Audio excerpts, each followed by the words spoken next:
Hello, my name is Matthew Chan, and I have with me today Oscar Michelen from New York, and he's the attorney that has been on the case of the Getty settlement demand letters. Now, I am thrilled to have Oscar here in Atlanta. This is actually the first time that we have met in person. We've had a lot of phone calls, we've emailed, we've just spent a lot of time online, but you know, us being here for the first time, it's been excellent to have you.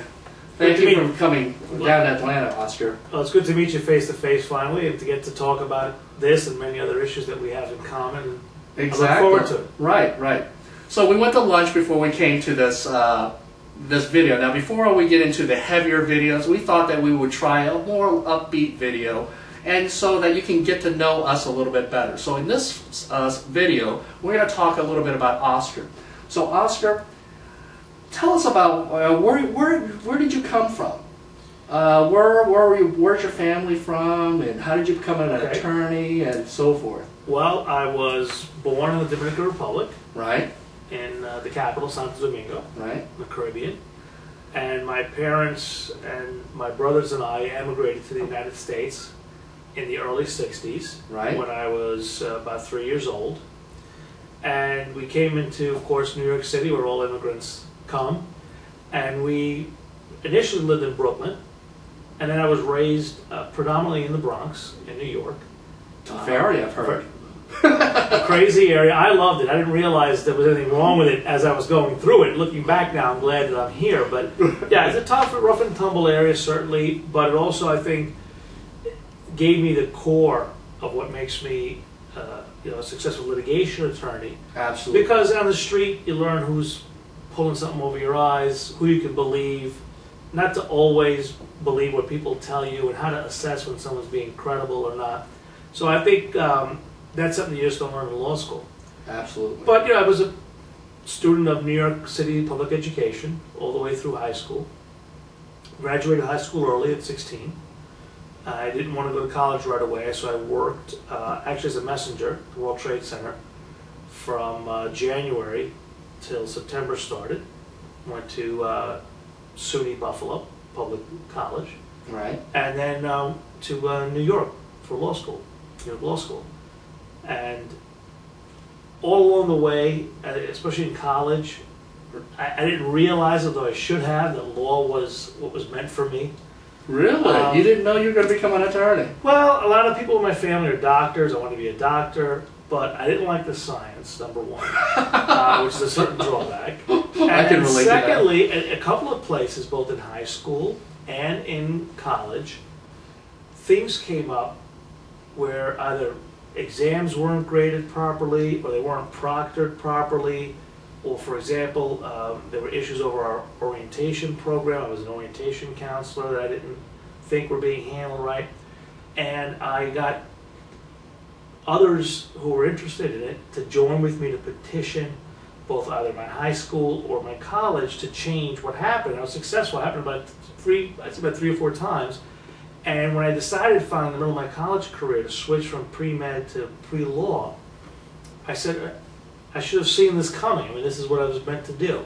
Argue, to persuade, to champion other people's issues. But it sounds like you could have been a politician as well. Well, I don't know.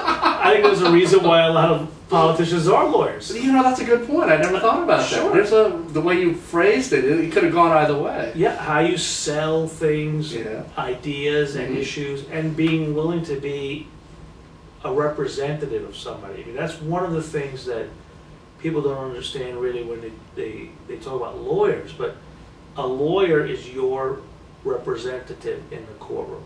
Yes, he represents himself, and his experience and his background is part of what he brings to the table. Absolutely. But in fact, who your lawyer is and how he represents himself helps represent you and your case as well. And if you think about it, the core verb when you associate attorney and client is what? I represent him. Right. People don't attach any meaning to that word, but that's what it means. I represent that person, that client. And it means I am that client as far as this courtroom is concerned. Well, I And want to so- bring something up for our audience members to listen to. While we were having lunch, I made a comment to Oscar.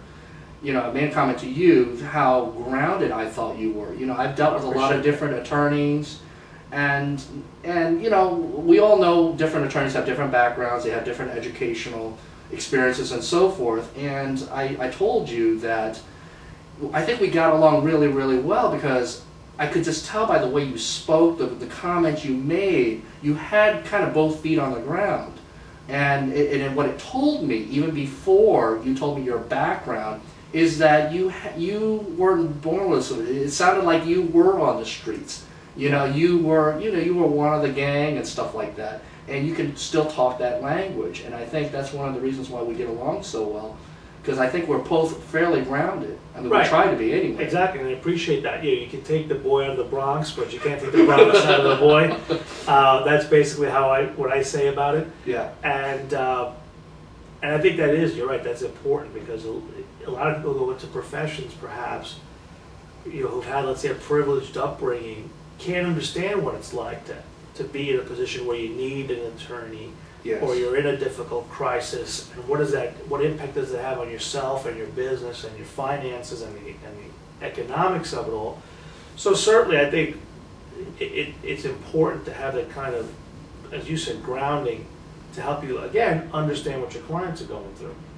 One of the things that, obviously after I graduated college, I went into law school, and I saw so many people there who were doing law school just because they didn't know what else to do. Right. It was the next thing. I got a degree in X, and you could fill in the blank, any liberal arts program. And now what do? Well, I might as well go to law school. And looking back on those folks, they've had a little bit of trouble once they've graduated because they didn't have some kind of a commitment or drive that said, this is really what I want to do, this is what I want to be, this is how I want to spend my life really doing. And I graduated in 1985. So now I've been practicing well over 20 years. Right. And looking back on it, I always end up going back to things that I knew about growing up and experiences that I had even to this day, especially when relating to juries.